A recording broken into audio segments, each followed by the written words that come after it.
우리 말씀의 은혜 받기를 사모하는 마음으로 한번 아멘 하겠습니다. 할렐루야. 네, 반갑습니다. 포항 성결교회를 담임하는 권영기 목사입니다.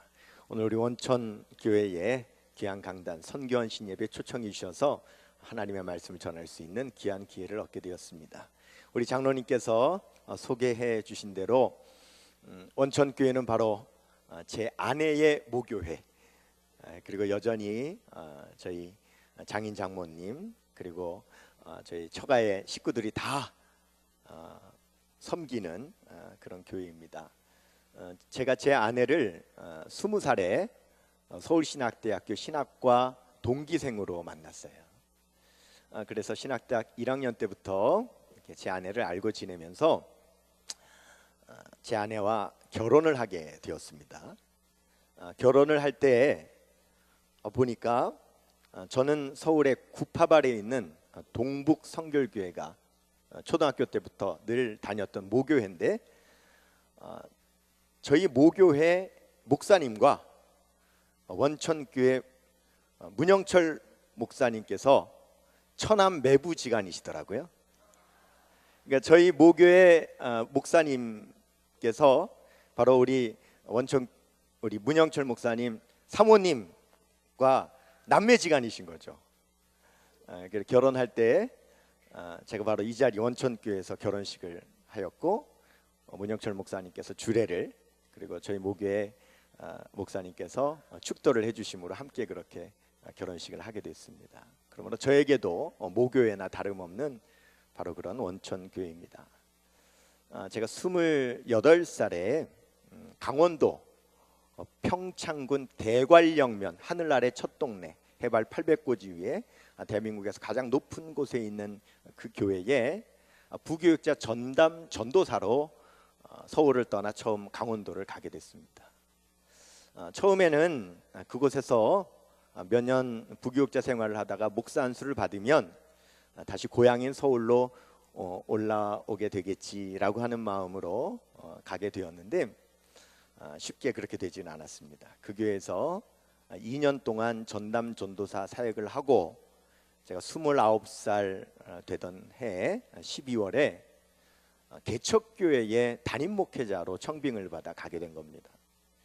강원도 동해시라고 하는 강릉 아래에 있는 동해시에 3년 된 개척교회, 교인 한 20명 정도 모이는 그런 아주 어려운 가운데 있는 개척교회에 목사 안수도 받기 전에 담임 전도사로 부임을 해서 그 교회에서 목회를 시작하게 됐습니다. 그러다 보니까 당연히 강원도를 떠나지 못하고 계속 그곳에서 목회를 하다가 그곳에서 한 4년 정도 담임 목회를 잘 하고 있는데, 바로 그 전에 부교육자로 있었던 대관령교회에서 저를 담임 목사로 다시 청빙을 하게 된 거예요.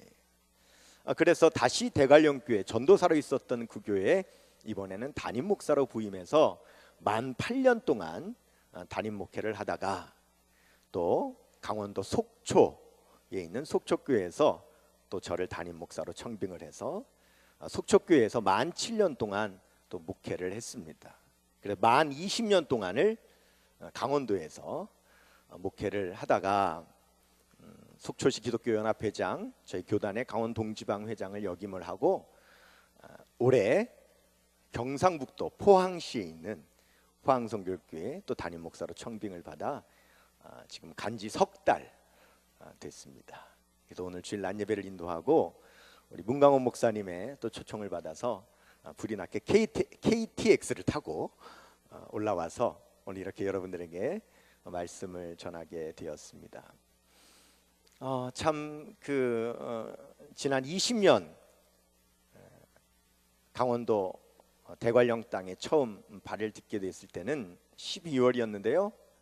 얼마나 눈이 많이 왔는지 그 대관령 거의 5달 동안 영하 25도의 추위와 매년 겨울 2m 이상의 눈이 내리는 그런 대관령에 첫 발을 내디뎠을 때 한 번도 가보지도 않았던 강원도 땅을 저와 그리고 제 아내 그리고 돌된 저희 아들을 데리고 그 땅을 처음 밟았을 때는 참 두렵고 염려되는 것들이 참 많았죠.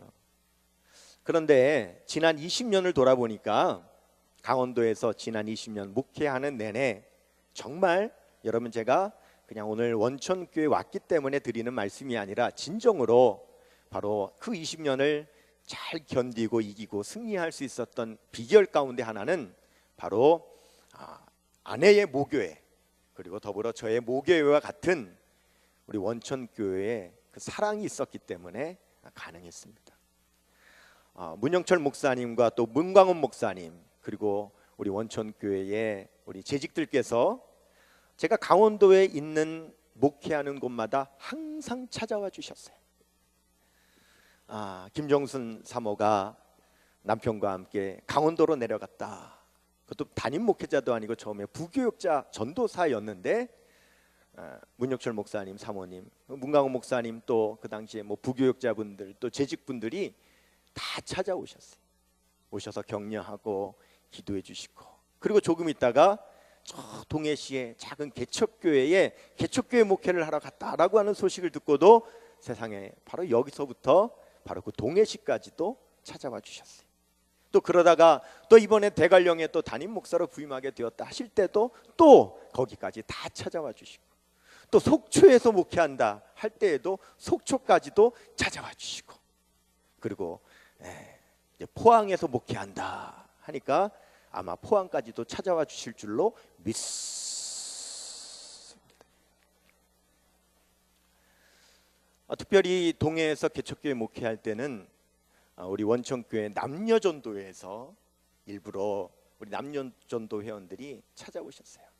그냥 오지 아니하시고 개척교회인지라 빈손 오지 아니고 선교 헌금을 가지시고 오셔서 기도하시고 격려하시며 또 함께 해주셨기 때문에 외롭지 않게 지난 20년 동안 그 친정교회에 힘입어 그렇게 목회한 줄로 믿습니다. 여러분, 우리 원천교회가 그런 사역을 지금까지 잘 감당해 오셨는데 저뿐만 아니라 많은 출신, 또 자녀, 그리고 우리 선교사님들을 크게 후원하는 교회로 지금까지 귀하게 쓰임받아 오셨는데, 여러분들에게 감히 말씀드린다면 지금까지 해오신 그 사역에 분명 열매 중에 하나가 바로 저희라고 하는 사실, 여러분 그렇게 기억해 주시면 참 좋겠습니다. 그래서 이 자리를 빌어서 사실은 그동안 베풀어 주신 그런 사랑에 한 번도 이렇게 감사할 수 있는 시간이 따로 없었던 것 같아요.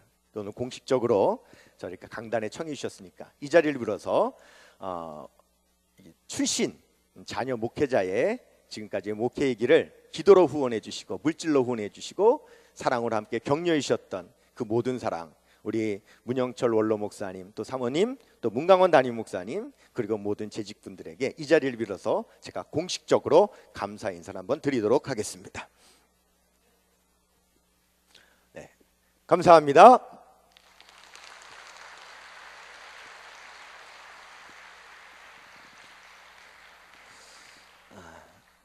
앞으로도 그렇게 여전히 그 사역을 잘 감당하시되 저희를 보시고 분명히 그 사역에는, 그 섬김과 후원에는 열매가 있다는 사실 여러분 기억하시고 이 선교 사역에 더욱더 힘을 내시는 우리 원천교회 모든 성도님들 다 되시기를 주님의 이름으로 축복합니다.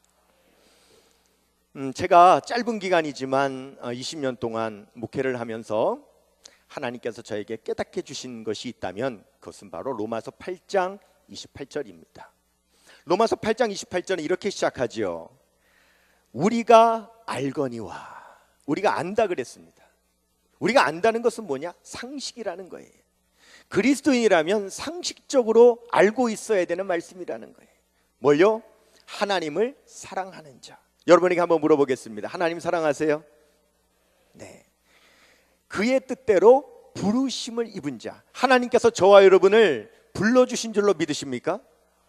그렇다면 지금 아멘 하신 하나님을 사랑하는 자, 하나님의 뜻대로 부르심을 입은 저와 여러분에게는 상식이 있다는 겁니다. 누구나 반드시 알고 있고 알아야 되는 상식이 있다는 거예요. 그것이 무엇이냐? 바로 모든 것이 합력하여 선을 이룬다라고 하는 것입니다. 그것이 상식이에요. 때로는 인생을 살다 보면 이러한 저러한 일이 많이 있죠.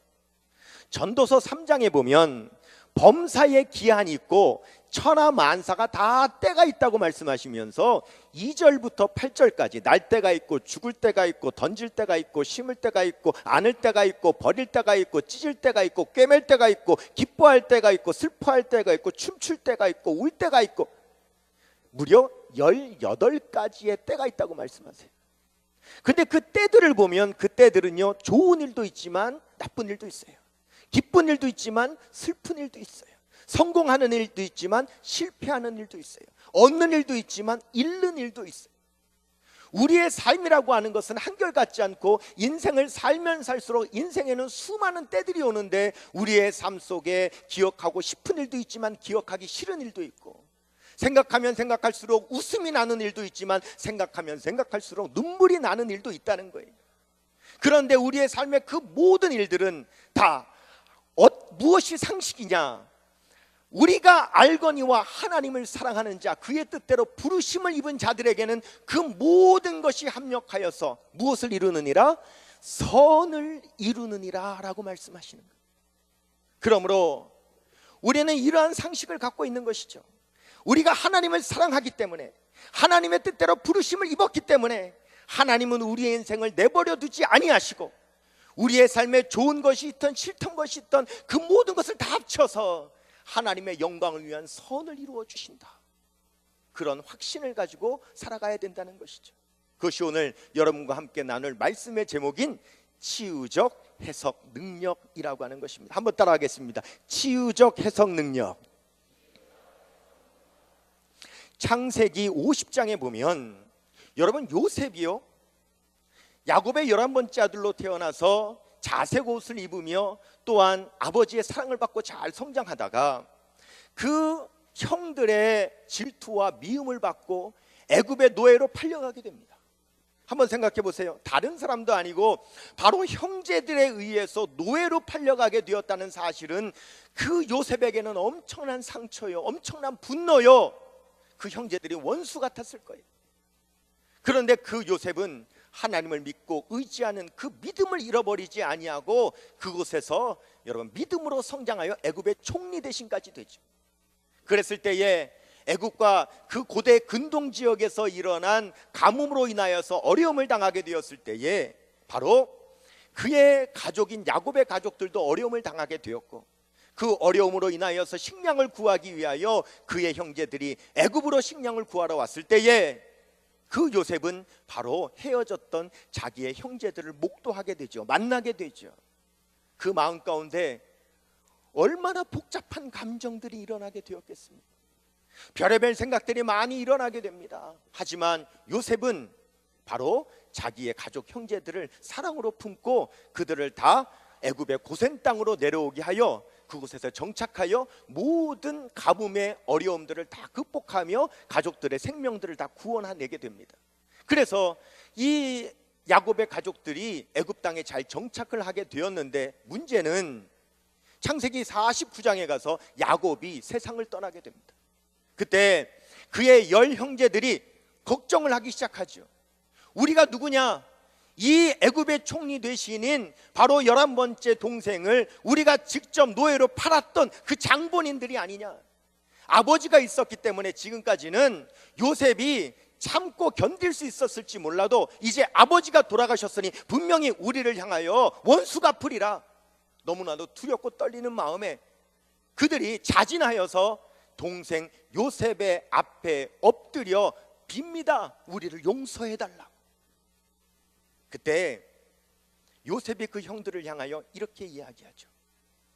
창세기 50장 20절에 형님들은 나를 해하려 하였으나 하나님께서는 그것을 선으로 바꾸사 오늘날 많은 백성들의 생명을 구원하려 하셨나이다. 여러분, 요셉의 마음 가운데는 어떤 마음이 있었느냐? 바로 이런 상식이 있었다는 거예요. 우리가 알거니와 하나님을 사랑하는 자, 곧 그의 뜻대로 부르심을 입은 자들에게는 하나님께서 그 모든 것을 합력하여 선을 이루신다. 형들은 나를 팔려고 했습니다. 그런데 하나님께서는 그것을 선으로 바꾸셔서 그것으로 인하여서 내가 먼저 애굽에 오게 됨으로 인하여 우리 가족들을 나중에 다 그의 생명을 구원할 수 있도록 하나님께서는 그렇게 미리 예비하셨던 것입니다. 그런 치유적인 해석 능력이 있었기 때문에 요셉은 원망하지 않고 불평하지 않고 마음에 원수의 마음을, 원수 갚을 마음을 품지 않고 그 모든 어려움들을 이겨낼 수 있었다는 것이죠. 저와 여러분도 인생을 살면서 상식적으로 가져야 될 마음이 있습니다. 우리가 알고 있거니와 상식적으로 알고 있거니와 하나님을 사랑하는 자 곧 그의 뜻대로 부르심을 입은 저와 여러분들에게는 그 모든 것이 합력하여 선을 이루신다라고 하는 사실이죠. 그런데 오늘 말씀 로마서 8장 28절 말씀을 보면 번역상에 약간의 잘못이 있어요. 오늘 말씀 로마서 8장 28절에 모든 것이 합력하여 선을 이룬다라고 하는 말씀을 보면 그 모든 것이라는 것이 주어로 되어 있습니다. 즉 합력하여 선을 이루는 주체가 그 모든 것인 것처럼 쓰여 있는 거예요. 하지만 실제 이 성경은 그렇게 쓰여져 있지 않기 때문에 여러분이 갖고 있는 성경에 보면 모든 것이 할 때 그 모든 것 앞에 가로치고 1번이라고 되어 있고 그 밑에 각주가 달려 있는데 각주에는 이렇게 써 있습니다. 저를 한번 따라하겠습니다. 하나님이 모든 것을 합력하여 선을 이루시느니라. 그렇습니다. 내 삶의 모든 것이 자기들이 합력하여 선을 이루는 것이 아니라 하나님께서 주체가 되셔서 하나님께서 내 삶의 모든 것을 합력하셔서 선을 이루신다라고 말씀하시는 거예요. 선을 이룬다는 게 뭘까요? 이 선이라고 하는 말은 헬라어로 아가도스라고 하는 말인데 바로 로마서 마태복음 7장 11절 말씀에 보면 악한 자라도 자기 자식에게 좋은 것으로 줄 줄 알거든 하물며 하늘에 계신 너희 아버지께서 너희 구하는 자들에게 좋은 것으로 주시지 않겠느냐라고 할 때 그 좋은 것이라는 말과 로마서 8장 28절의 선이라는 말이 같은 단어입니다. 아가도스라는 말입니다. 그러니까 하나님께서 모든 것을 합력하여 선을 이루신다는 말은 하나님께서 그 모든 것을 합력하여 좋은 것을 만들어 주신다라고 하는 말로 번역할 수 있는 것이죠.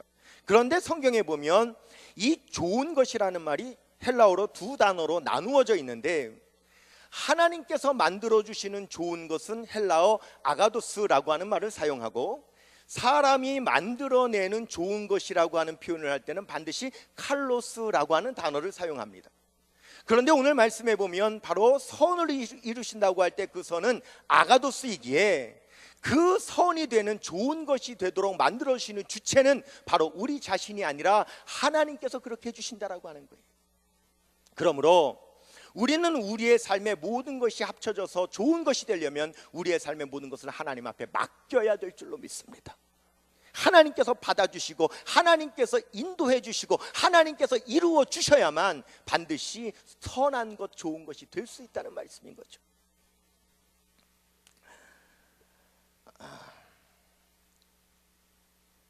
아까 말씀드린 것처럼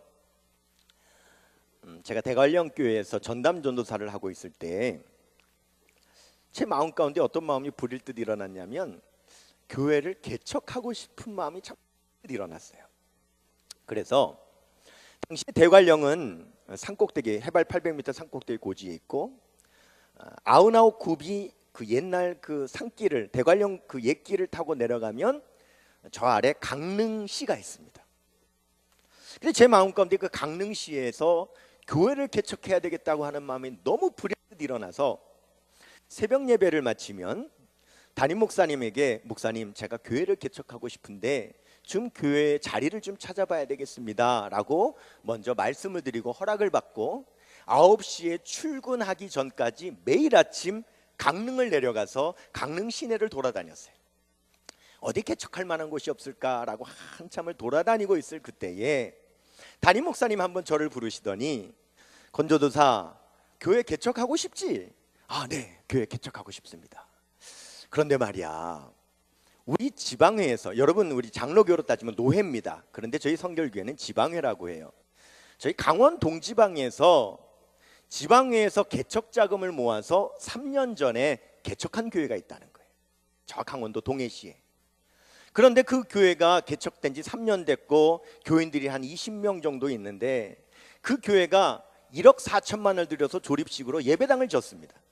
근데 그때가 98년이라 예배당을 은행 빚으로 졌는데 그만 IMF가 터지는 바람에 1억 8천만 원으로 예배당을 건축을 했는데 한 달에 18% 이자를 내야 되는데 얼마를 내야 되냐면 140만 원을 매달 이자로 내야 되는 거예요. 교회가 너무너무 어려워지다 보니까 그나마 있던 멤버들도 떠나가고 또 개척으로 오셨던 그 목사님께서도 그만 견디지를 못하시고 다른 데로 가셨다는 거예요. 너무너무 어려운 상황입니다. 제가 12월 20일 날 부임을 하는데 12월 31일 날 은행에 넘어가게 돼 있는 상황이에요. 그래서 아무도 그 교회를 부임하려고 않기 때문에 전도사인 저에게까지 차례가 왔어요. 권도도사 거기 가볼 생각 없어? 어차피 개척하려고 마음먹었어요. 가겠습니다. 그리고는 그 교회를 1999년 12월 20일에 부임을 하게 된 겁니다.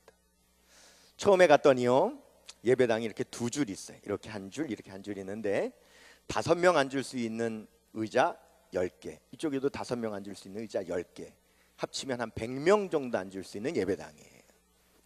그래서 첫날 부임한 첫 주일날 강단에 딱 섰는데 20명이 채 안 되는 성도님들이 나와 앉았는데 맨 뒤에 두 줄 앉았어요. 앞에 8줄 비워놓고.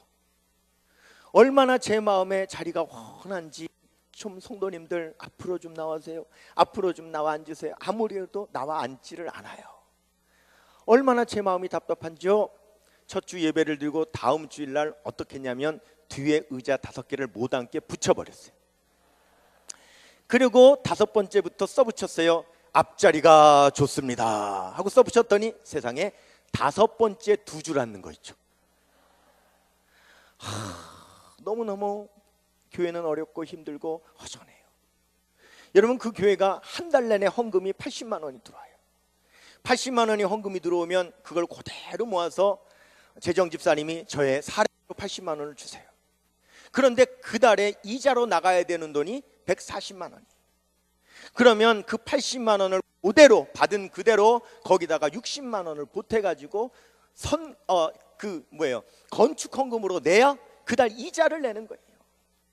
너무너무 어려운 상황인 거죠. 그 어려운 교회에서 개척 목회를 하는데 뭐 말로 못하기 어렵죠. 네.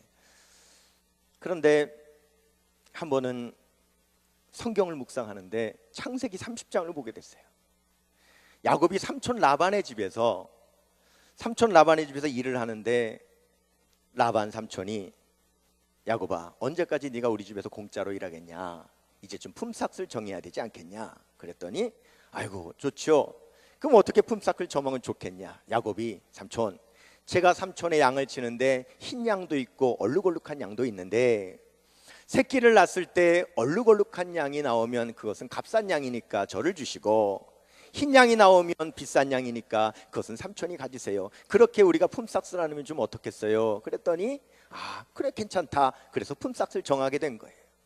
그런데 이 라반이 사실은 이 야곱에게 품삯을 주고 싶은 마음이 없었어요.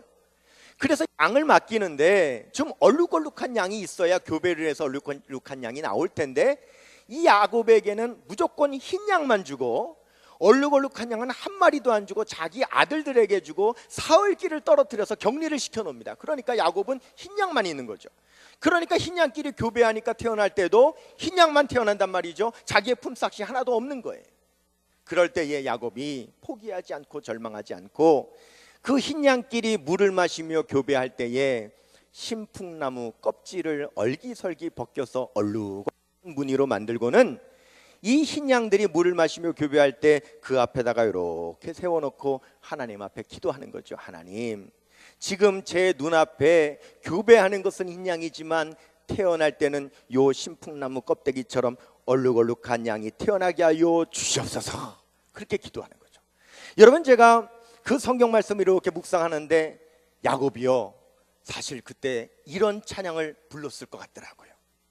이 눈에 아무 증거 아니 배여도 믿음만을 가지고서 늘 걸으며 이 귀에 아무 소리 아니 들려도 하나님의 약속 위에 서리라. 다 같이 걸어가세 믿음 위에 서서 나가세 나가세 의심 버리고 걸어가세 믿음 위에 서서 눈과 귀에 아무 증거 없어도.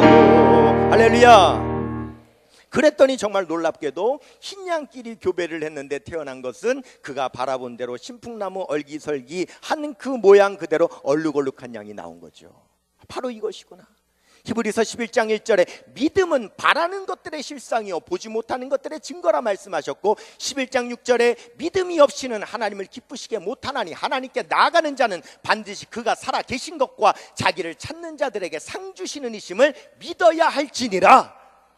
하나님 그렇습니다.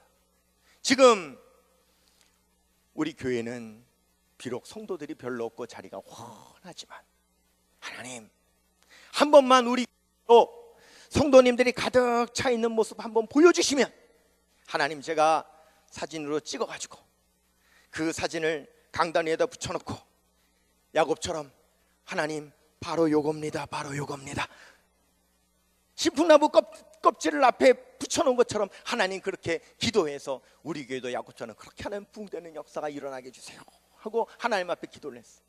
그런데 아무래도요 이 예배당에 성도를 한 번이라도 가득 채울 수 있는 방법이 없는 거예요.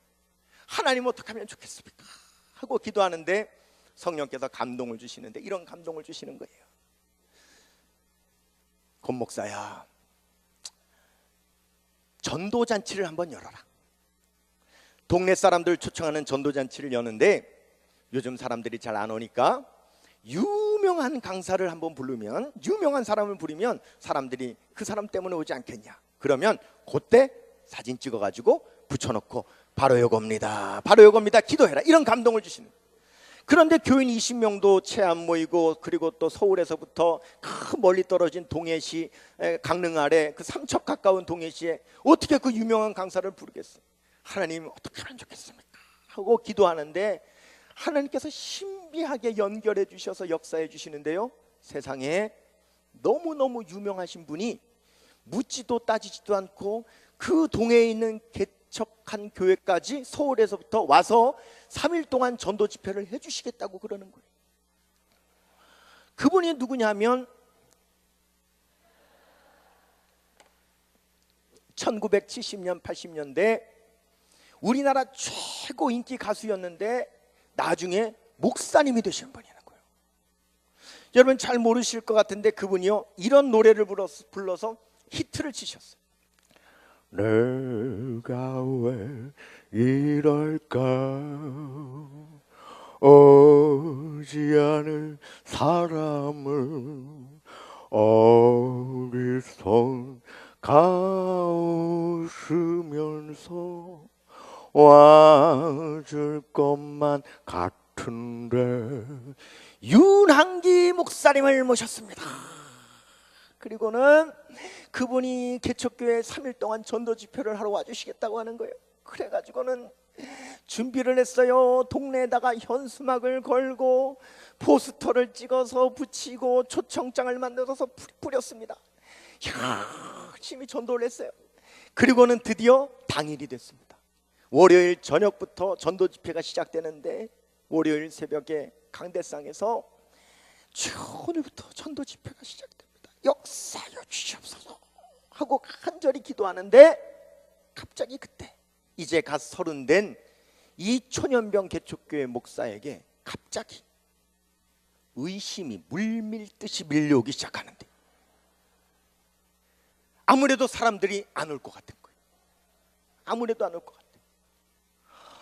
갑자기 의심이 물밀듯이 밀려오니까 뭐 정신을 못 차리겠는 거예요. 어떡하면 좋아, 어떡하면 좋아. 그 유명한 강사님을 어렵게 초청을 했는데 동네 사람들이 안 오면 어떡해. 강사님한테는 미안하고 성도들한테는 창피하고 어떡하면 좋아, 어떡하면 좋아. 오직 다른 생각은 아니고 이럴 줄 알았으면 현수막을 더 멀리 붙이는 건데, 이럴 줄 알았으면 포스터를 더 많이 돌리는 건데, 이럴 줄 알았으면 초청장을 더 많이 돌리는 건데 아니야 그것도 안 돼. 내가 아는 사람들한테 전화해서 좀 서울에 있는 장인 장모님한테 좀 내려와 달라 그러는 거. 뭔가 그런 생각밖에는 안 드는 거예요. 어떻게 하면 좋아? 어떻게 하면 좋아? 도저히 마음이 불안하고 어떻게 그 불안함을 해결할 수가 없어서 견딜 수가 없는데, 마침 그때 예배당 옆에 신축 상가 건물에 목욕탕이 들어왔어요. 야, 내가 이래서는 안 되겠다. 어떻게 목욕탕에 가서 따뜻한 물에 좀 몸을 담그면 좀 마음이 풀릴까 싶어서 새벽 기도를 하다 말고 목욕탕에 갔어요. 뜨거운 물에 몸을 담궈도 이럴 줄 알았으면 현수막을 더 붙이는 건데, 이럴 줄 알았으면 포스터를 더 붙이는 건데, 이런 생각만 들어. 샤워 꼭지를 틀어가지고 머리에다 붓고 있어도 이럴 줄 알았으면 전화하는 건데, 막 이런 생각만 들어. 너무 불안한 마음이 가시지 않아서 어떻게 하면 좋아? 어떻게 하면 좋아? 이러고 있는데 그 순간에 여러분 0.1초예요. 제가 조금 전까지 뭐 하다 왔어요? 강단에서 새벽 기도 하다 왔잖아요. 그런데 지금 목욕탕에서 어떻게 하면 좋아? 어떻게 하면 좋아? 하고 있다가 순간 0.1초인데 제가 착각에 빠졌는데, 어떤 착각에 빠졌냐면 목욕탕이 아니라 아직 강단에 있다는 착각에 빠진 거예요. 그럼 여러분, 이 목사가 강단에서 불안하고 어려운데 뭐 해야 돼요? 그렇죠. 시편 50편 15절, 환난 날에 나를 부르라, 내가 너를 건지리니 네가 나를 영화롭게 하리로다. 예레미야 33장 3절, 너는 내게 부르짖으라, 내가 내게 응답하겠고 내가 알지 못하는 크고 은밀한 일을 내게 보이리라. 마태복음 7장 7절, 구하라 그리하면 얻을 것이요, 찾으라 그리하면 찾을 것이요, 두드리라 그리하면 너에게 열릴 것이니라. 빌립보서 4장 6절, 아무것도 염려하지 말고 오직 모든 일에 기도와 간구로 너희 구할 것을 감사함으로 하나님께 아뢰라. 그리하면 모든 지각에 뛰어난 하나님의 평강이 그리스도 예수 안에서 너희 마음과 생각을 지키시리라. 기도밖에 없잖아요. 그래가지고 제가 이게 목욕탕이 아니라 아직 강단에서 기도하고 있다고 하는 착각에 0.1초 순간에 빠지는 순간, 저도 모르게 그만 거기서 주여! 주여! 주여!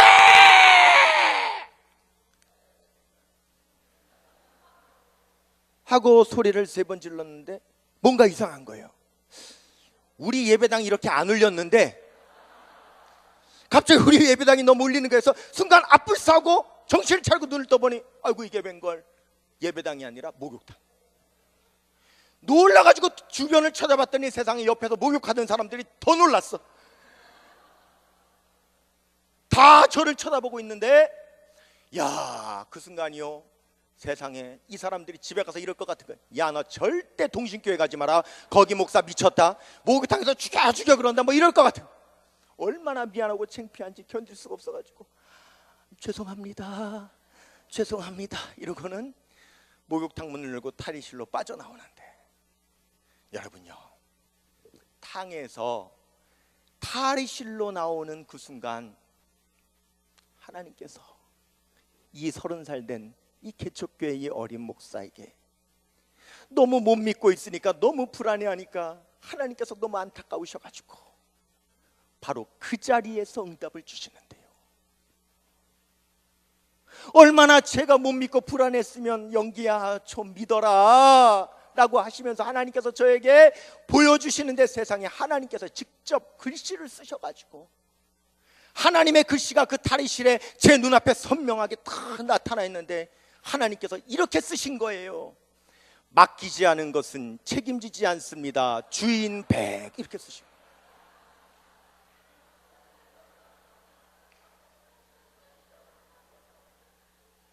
맡기지 않은 것은 책임지지 않습니다, 주인 백. 여러분, 제 주인이 누구예요? 예수님 하나님이잖아요. 주인 백. 우리 주님께서 맡기지 않으면 책임지지 않으시겠다. 그 순간 정말 그 글씨가 하나님의 글씨처럼 느껴져 그 자리에 그냥 털썩 주저앉았어요. 그리고 그 자리에서 울며 기도했어요. 하나님, 맞습니다. 이 교회가 하나님의 교회지 제 교회가 아니고, 이 집회가 하나님의 집회지 제 집회가 아닌데, 모든 것이 저에게 달려있는 것처럼, 내가 현수막을 더 붙이면 성공하고 덜 붙이면 실패하고, 내가 포스터를 더 붙이면 성공하고 덜 붙이면 실패하고, 내가 전화를 더 돌리면 성공하고 덜 돌리면 실패한다고, 모든 것이 다 내 손에 달려있는 것처럼 제가 하나님 다 끌어안고 전전긍긍하고 있었습니다. 하나님 용서하여 주시옵소서. 그러자 정말 놀랍게도 제 마음이 편안해지기 시작했어요.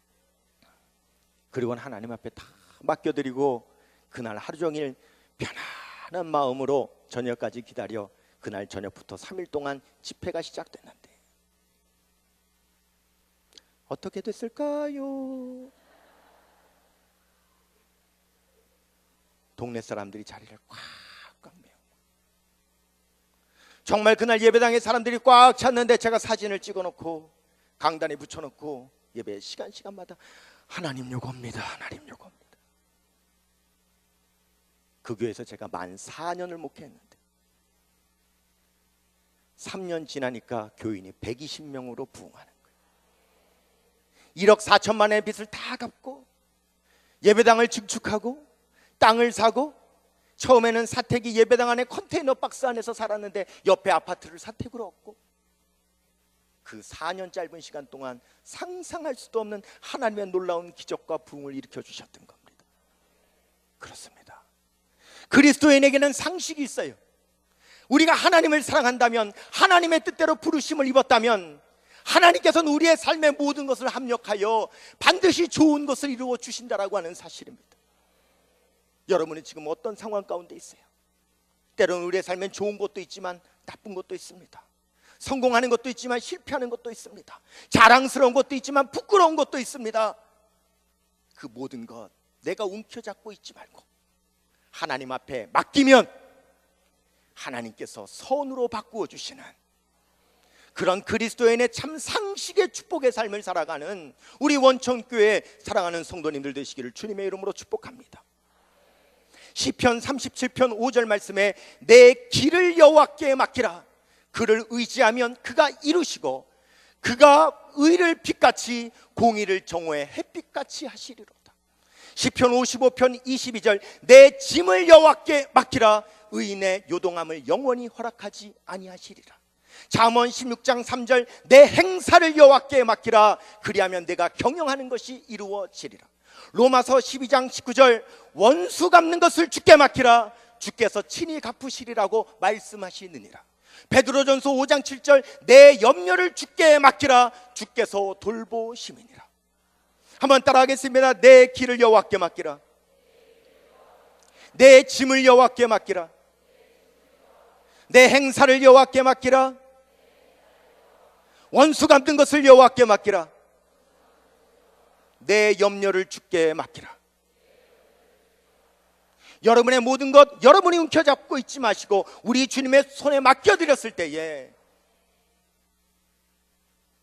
아들이 떡을 달라 하는데 돌을 줄 자가 있으며 아들이 생선을 달라 하는데 뱀을 줄 자가 있느냐. 악한 자라도 자기 자식에게 좋은 것으로 줄 줄 알거든 하물며 하늘에 계신 너희 아버지께서 너희 구하는 자들에게 좋은 것 아가도스 선을 주시지 않겠느냐 하시는 그 약속의 말씀을 믿고 오늘도 믿음의 길을 의연히 걸어가 승리하시는 우리 사랑하는 모든 주의 백성들 다 되시기를 주님의 이름으로 축원합니다.